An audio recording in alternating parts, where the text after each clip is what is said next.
Madame la Présidente, chers membres de l'exécutif. Vous vous êtes engagés envers les Ardéchois. Vous vous êtes engagés au retour des trains de voyageurs en Ardèche. Votre promesse date de décembre 2018, réitérée en 2019 par l'annonce de l'ouverture de 3 gares et de millions d'euros pour ce projet prévu en 2024.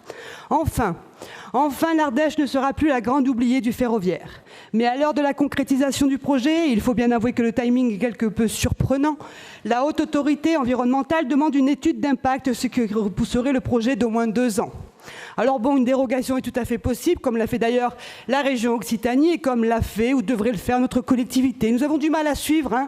D'après certaines déclarations, un courrier de demande de dérogation a été envoyé, puis vous décidez d'en renvoyer un second.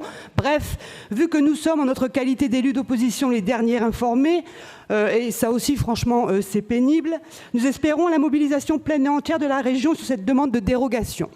Ensuite, vous déplorez le manque d'engagement financier de l'État sur ce projet. Alors nous le déplorons avec vous, soyez-en certains, mais ce désengagement n'est pas nouveau. Quand en 2020 à Cruas, en Ardèche, l'exécutif réitère sa promesse d'ouverture de gare en précisant « sans l'aide de l'État », vous le saviez déjà. Vous faites des choix politiques et budgétaires qui nous paraissent aller à l'encontre de vos promesses envers les Ardéchois et il y a comme un sentiment de désengagement de la région. C'est comme cela que le vivent les Ardéchois, c'est le ressenti au niveau local.